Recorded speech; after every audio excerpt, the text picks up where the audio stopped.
are going to draw flowers. Some nice early spring variety of flowers. And I'm going to talk about how to color them in a scene so that you can definitely tell that things are in the front and things are in the back. And so we can imagine we've got a fence.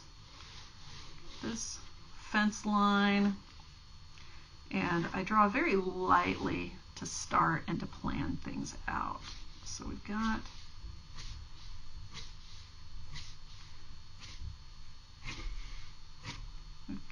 this fence, and in front of the fence we've got a flower bed.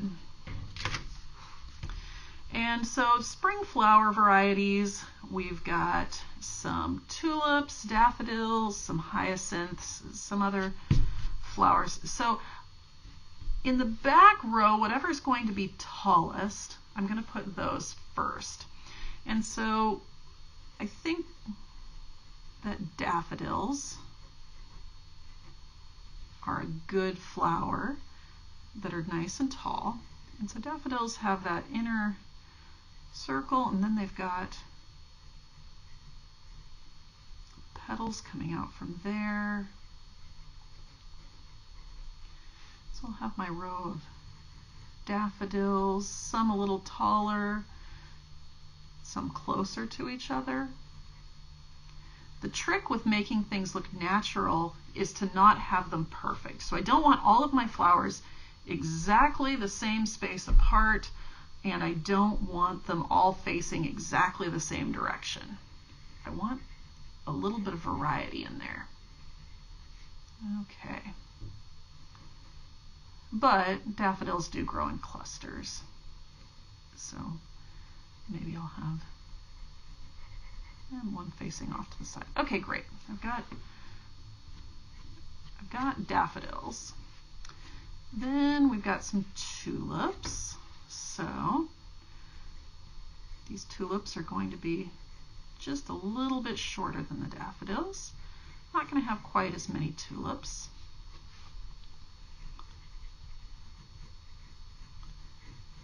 And have some of them a little more closed,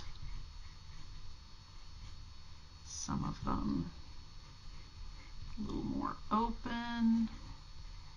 Go. All right, we've got our tulips. We're not worrying too much yet about leaves. And then we'll have some hyacinths. Hyacinths tend to have these big clusters of little flowers. So I'm going to have these hyacinths.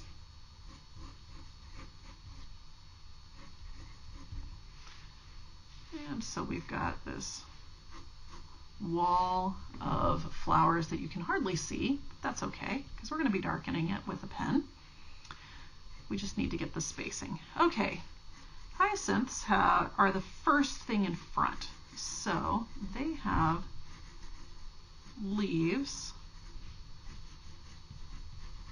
that are kind of spiky. Not spiky in too much of a sense, but they don't have too much depth to them. They're just long, tall triangles. So they're pretty easy to draw. We're drawing triangles. Tulips have just a little bit more breadth to the leaves. So just a little bit wider, but we can't see too many of the tulip leaves because the tulips are behind the hyacinths. And the daffodils, they have long spiky leaves too, like a grass. So we've got these layers of flowers here in the front of our garden bed. Now that we've got the flowers in, we can put the border. This is going to have a little rock border. And again, we want things that are irregular. So some rocks might be big, some might be smaller. It's not a perfect rock border. And then have whatever the ground is. Maybe it's grass. All right. So we've got very lightly this scene going on. And you notice how I drew it kind of in reverse, where I made sure that I planned out what was in the back first, and then I worked my way forward. Now when I'm inking, I'm going to ink from the front going backwards. So take my pen, and first thing is the grass. Again, I don't want the grass to all be exactly the same, especially at the edges of my yard around these rocks. So I've got some tufts that are a little taller, some that are a little shorter. And then I start putting in my rocks. And it's okay if some are big and some are little. Some might be a little bit rounder, some might be more square. Mine usually have weeds growing in between them. Okay, hyacinths. I turn my hand for the most comfortable direction to get these smooth strokes, because I don't want short stubby strokes. So with the hyacinths, I'm drawing the grassy leaf clusters first. Then the hyacinth is made up of a bunch of little teeny flowers. So the circle, the oval shape that I made, is the area that I want the little flowers to fill in. I'm going to get my hyacinth. There are other flower varieties that grow in clusters the same. Lilacs are one of my favorite flowers that also grow in clusters. Growing up, I had a nice lilac bush right outside my bedroom window. Okay, so for a hyacinth cluster, it's made up of a bunch of teeny tiny little blossoms. So I'm going to suggest that it's covered in little blossoms without having to draw every single one of them. So I start with a loose fluffiness, if you will, where it's just this irregular line to create an outline of a hyacinth. So it's a little fluffy line. And it's okay if it's a little broken, because we're going to be coloring it ourselves, so it can be a little broken. So you see those, the little fluffy outline of a hyacinth. Then I just come in and suggest that there are a few little blossoms within that cluster. I don't have to draw all of them. That's the thing. We're suggesting what it is, and people who are looking can fill in all the details. So just me throwing in a few of these little things is all that it takes, and you automatically assume, oh yeah, that's totally a cluster of flowers. Beautiful. You did a great job drawing some hyacinths. No, I didn't really. I drew some spiky leaf thingies and then a cluster of squiggles. All right, with the tulips, their leaves are a little bit broader, and we can see just a few of them through our row of hyacinths. Okay, so we don't need too many. And we'll come in. Again, I don't need too many details on these tulips. My tulips are in bloom right now. Somehow years ago, amongst all my yellow and red and classic tulip colors, I got a hold of a dark purple, almost black tulip. And it's starting to multiply. And so this spring I was excited because I had 2 or 3 of these almost black tulips. They're really cool. They stand out. All right, so we've got suggestion. They've got these bigger petals. So we've got our row of tulips. Looks like I had another one back here. There we go. Okay, and now in the very back, we've got these daffodils. So the daffodils, they've got kind of a fluffy edge on that inner cup, and then they've got this distinct kind of star shape to the petals. So I'm going to get that fluffy inner cup, and then the petals. There we go. Their leaves are long and spiky. Okay, we've got a little daffodil down here. And we'll get that in there.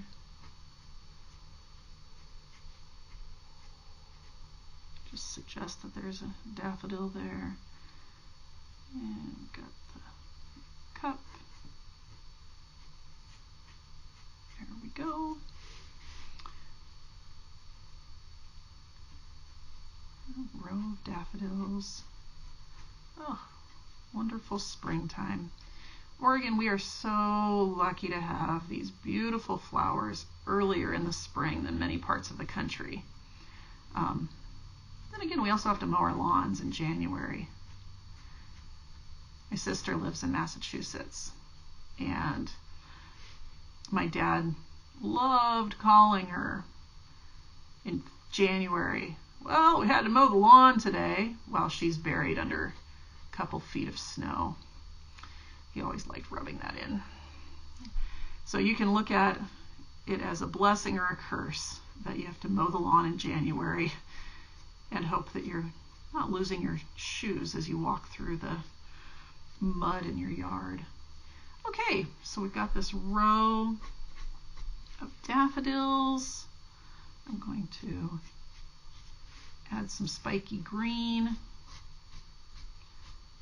And you're thinking, my goodness, how can you tell all those different greens when we start coloring? Well, that's part of what we're going to talk about today. And then we've got this fence, and we're just suggesting the fence. The fence is not the most important part of the picture, so I'm not going to put a ton of details in it. But each of those fence boards is rough on the top. There we go.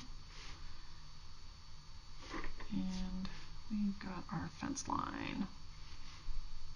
I'll give it a few little, oops, that went into my little flower a little bit, and that's okay.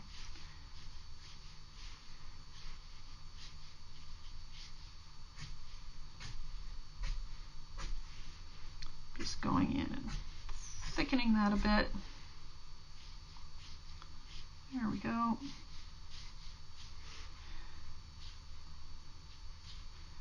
Remember, the fence is not the most important part of the picture. And we've got some kind of a bush or tree on the other side of this fence. Okay. Now that I'm done inking, then it's time to erase. When I erase, I hold my paper firmly with one hand, and then I pull away from that hand in smooth strokes. Because I drew very loosely with my pencil, it's easier to erase. So I don't want to do lots of hard, deep lines when I'm going to be coloring straight on the same picture that I penciled onto.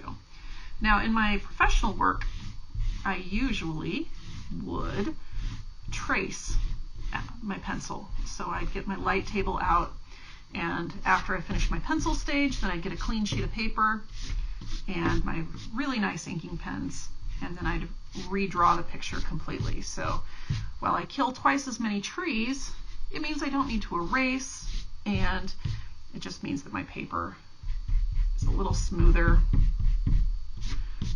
and I can be more precise in my lines. There we go. Okay, so I've got my nice little flower scene. Let's talk about making these leaves look like there are some in the front and some in the back. So colors that are in the foreground tend to have a warmer tone to them because they're catching the light more. So to warm things up, I like to use a little yellow because yellow is a warm color. It's like sunlight catching on the front of the flower leaves. They're the things that are closest to us right here. I guess we do have this grass. The grass isn't important for this picture, but we do need to color it in. So I've got this broad area of grass. I'm coloring very lightly in circles to fill in the area with a blunt pencil. There we go. And I don't want to push too hard. So we're coloring lightly, not pushing too hard. And we're getting those colors in there. Okay, I'm going to take that same light green and come in to these leaves. So these leaves in front, they're warmer. They've got yellow.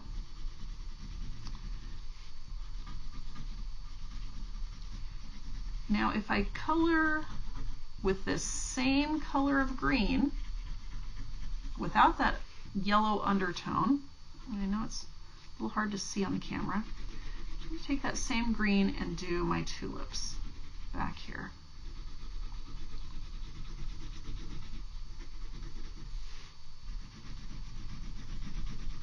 Notice how those leaves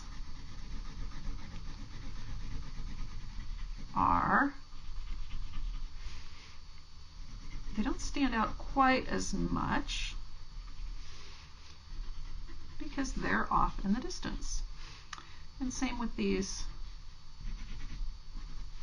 daffodils in the back. Using that same green. Now back here in the depths of this picture, we know there's a lot of green, and we really want that green to not be important. So how do we make that green look like it's even more in the distance? And again, we're still working light.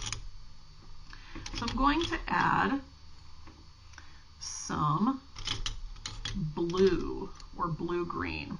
In this case, I've got a green-blue. Blue is a shadow color. And so by adding a blue-green into the picture in those deepest shadows, it makes the lighter greens pop out more. So particularly back here, where we know that it's green back there, but it's not the most important green. And I'm not pushing too hard. I don't want to crush the fiber of the paper. When you crush the fiber of the paper, then you can't layer in more colors.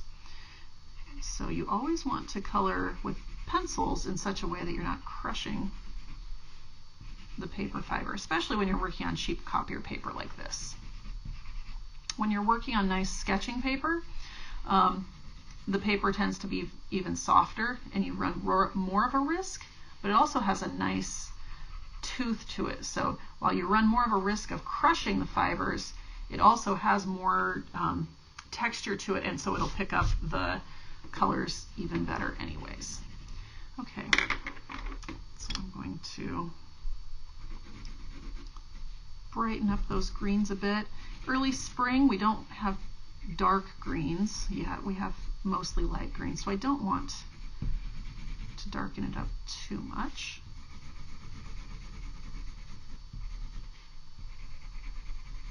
But there we go. We've got some nice layers going on. I can throw some of this darker green and a bit more into the shadows.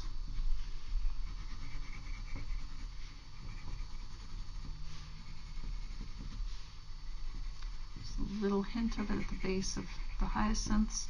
Look at how different that is when it has that yellow base versus that blue-green base.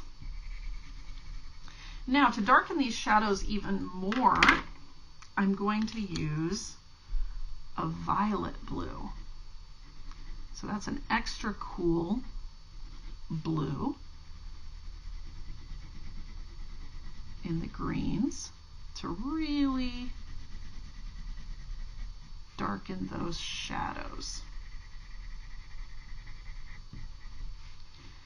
so that when we're done, we can easily tell what flowers are in the front and what flowers are in the back. I'm going to take my yellow and I'm just going to, at the very tips of some of these, add a little sunlight back in, because those are catching the light there. Unlike before when we had the yellow as the base, by adding just a hint of sunlight on the tips afterwards, then it's like the sun is just kissing the tops of the leaves. There we go. Okay, so we've got our leaves pretty well done. I could fuss with this for a while. I do like adding a lot of contrast in. So I'm adding, I could keep adding this, but I must stop. Okay, let's color those daffodils, because we know that those are the sunniest, the brightest, they're the tallest, and we've got that nice row of yellow daffodils. If I just color them yellow, they're going to look pretty flat. I'm going to start with a base of yellow.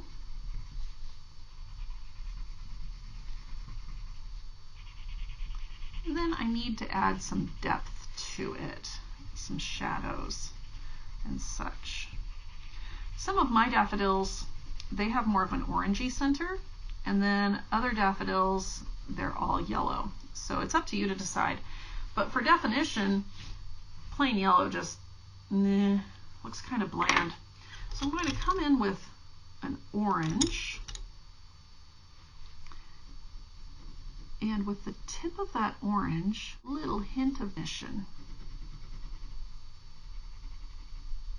to the inside and to the underside.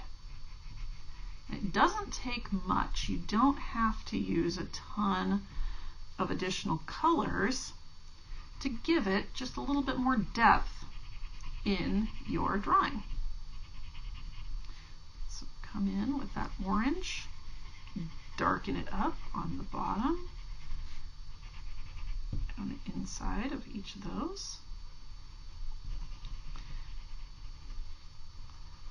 And if you need a little bit of additional depth, you're still thinking, my daffodils have no contrast, then you can come in with just a little teeny bit of red. You don't need much, because these are not red daffodils. These are yellowy orangey daffodils. Just having a hint of that red lightly layered in there gives it some contrast. Now, I really do love contrast, and so in my deepest shadows, I'm going to take a teeny bit of the blue. Not much, but just to give it a hint of a shadow, because blue is a shadow color, and by throwing that little bit of blue in the shadows, it just makes the shape of the daffodils pop out ever so much more. I don't want it to overpower the other colors. Okay, so we've got our daffodils. Tulips come in all sorts of colors. Going with this color scheme, I think I'm going to do some red and orange tulips. We'll kind of space them out. They're not precise, but then again, I want them kind of spread across the paper. I start with my light red, not pushing too hard, and I'm going to throw a little bit of this deeper maroon into the shadows.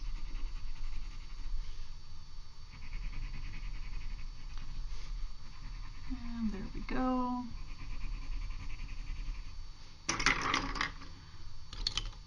Layer some more red in there.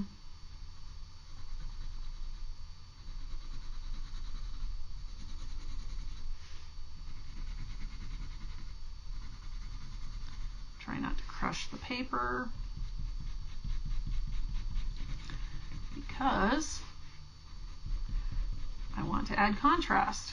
And so to add contrast, then I'm going to bring in some of that blue violet.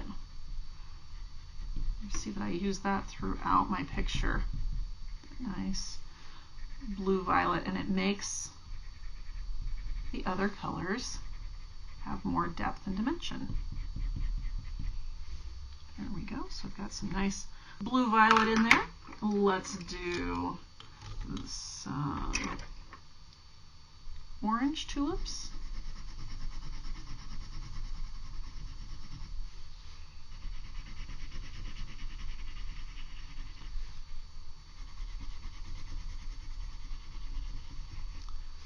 There we go. And so in the shadows of the orange tulips, I can throw the red. I'll get it down in the center of the tulip there. And there we go. Get some red into the shadows. And for extra definition, keep coming back to that purple, blue.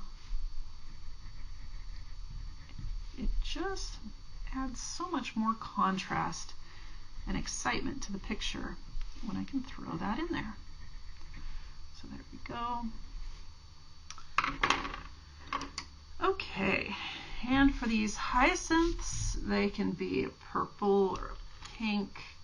I'm going to go for this orchid color.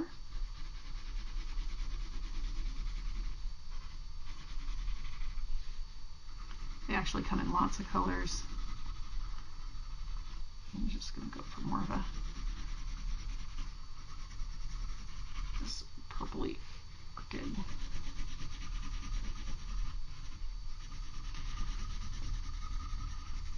And we've got two together. We'll talk about how to make that one in the distance look like it's in the distance. And notice I'm not fussing over individual flowers within the cluster. I'm just coloring the basic shape of the cluster first. Then I go back and I darken it. Do another layer of color.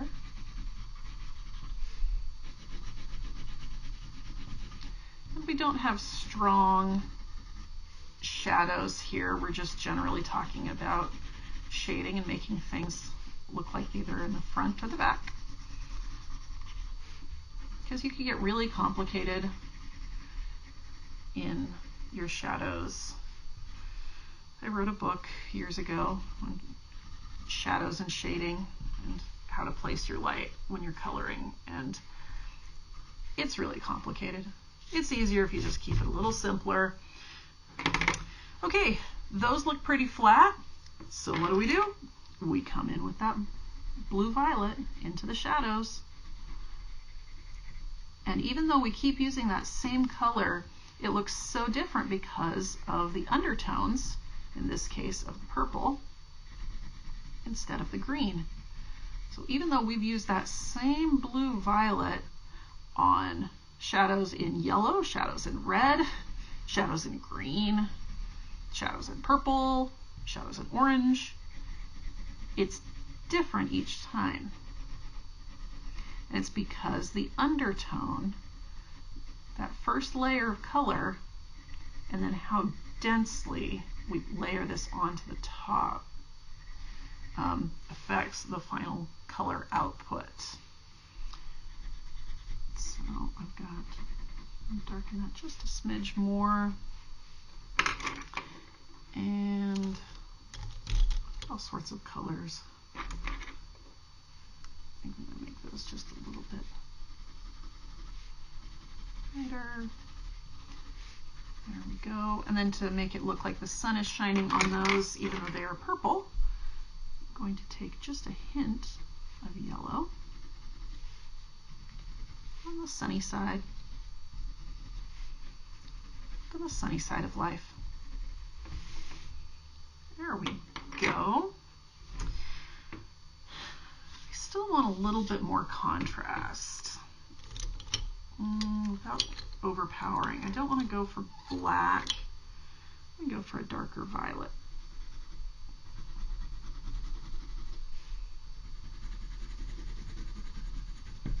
And it's hard to tell on the camera, so actually I think I will use black, even though usually I would not use black. But for the sake of the camera, I'm just going to darken this up a bit. And so you see how I can still keep layering colors into those shadows, even though we've put 4 or 5 colors into those shadows, because I didn't crush the paper fibers. Had I crushed the paper fibers, you couldn't keep layering. It would just kind of smear on the waxy surface. And even some of these colors areas, they're getting a little bit built up, but we're still fine. Okay, we've got these rocks.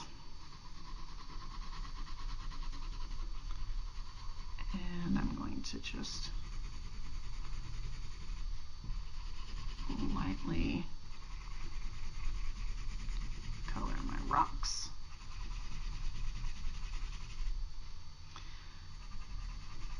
The rocks are not the most important part of the picture, so I'm not going to put too much detail into the rocks. There we go. That green grass is a bit more important, so this time I'm going to scribble. Now that I've got that bit of rock down, there we go. Scribble, scribble, scribble. Scribble another layer of the grass.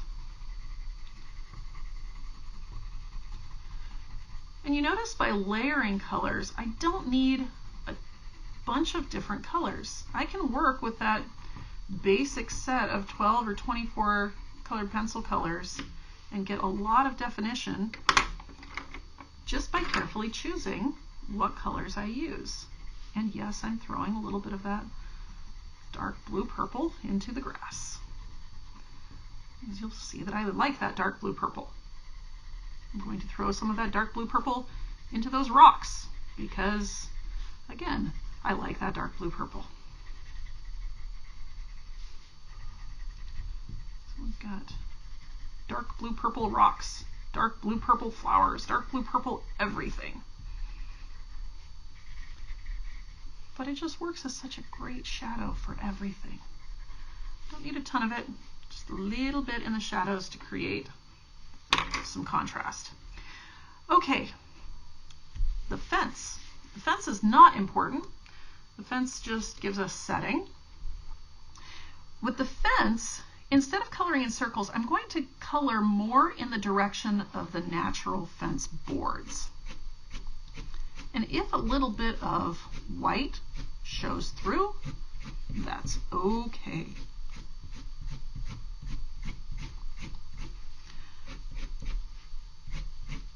So So I'm starting with a basic brown, coloring in streaks. Streaky, streaky, streaky, streaks. Not pushing too hard. Don't push too hard. Don't want to crush the fibers. We're just suggesting that there's a fence back there. And it doesn't need a ton of detail.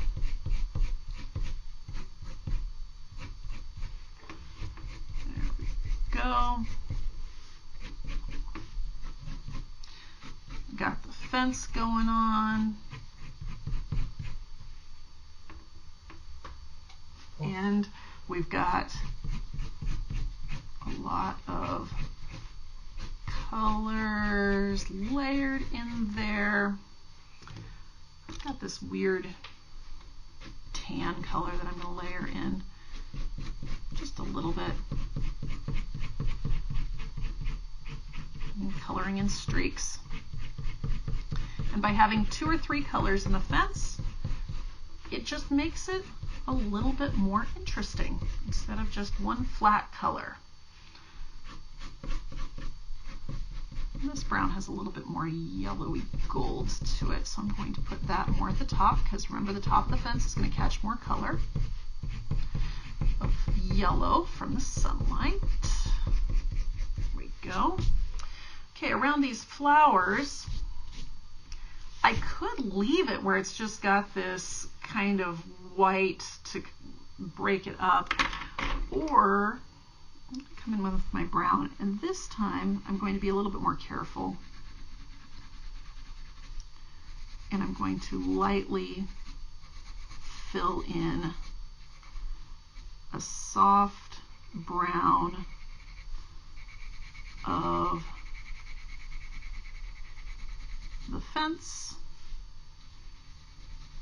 not with as much detail as it gets up at the top of the fence line, but just something to fill in so it's not white. So there we go. Give it a little bit more. Tip of my pencil, give it a little bit more contrast. There we go. Go back to lightly filling in that area.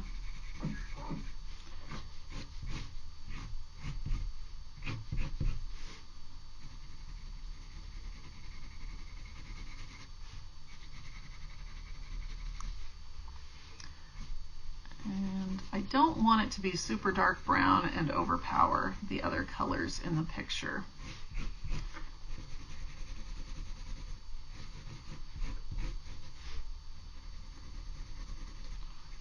Okay.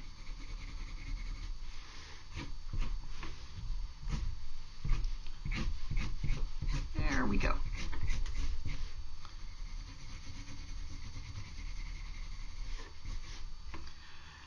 All right, and you can guess what color I'm going to throw a little bit in to the fence, just because it really adds some nice shadows and definition. We get some blue. Oh, that blue violet. Not much, just a teeny bit, but it's enough to just make that fence look more interesting.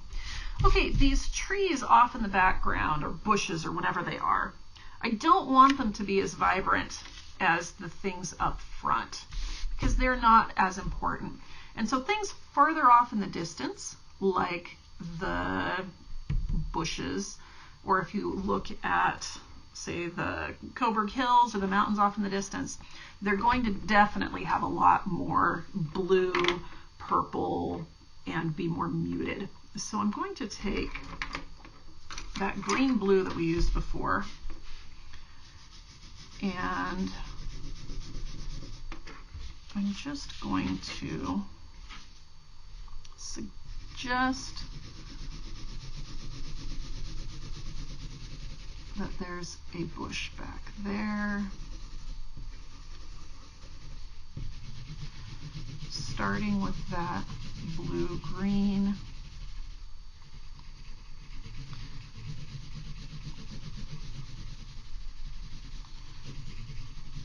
Not too fancy because I don't want this to overpower my picture. Because again, this is not the important part of my picture. So I get that blue-green in there.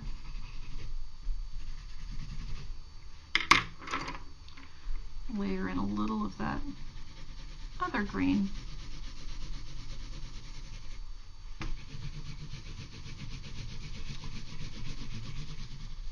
Not as high contrast. Where the two edges of the bushes overlap, I make it just a little bit darker so that it has some shape and definition to it. There we go. And my favorite, blue-violet, thrown into the shadows, because why not?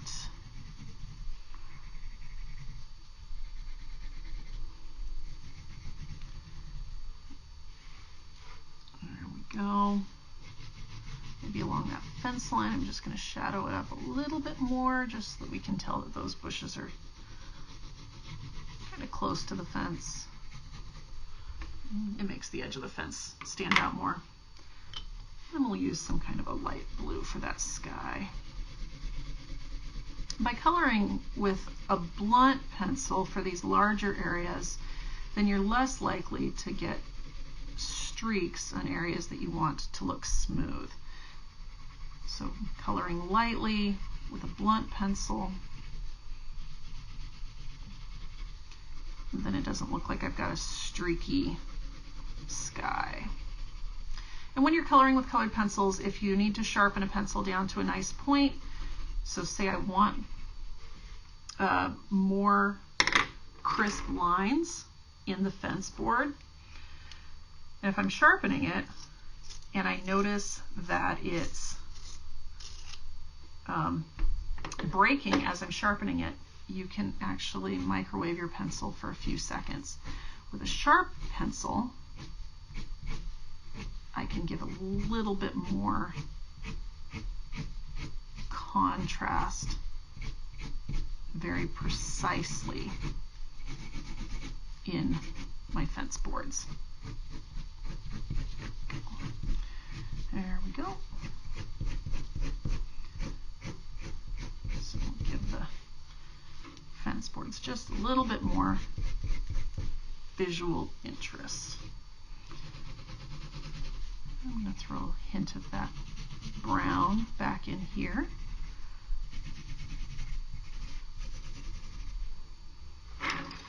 All right, and when we're done, we've got this lovely illustration of a row of spring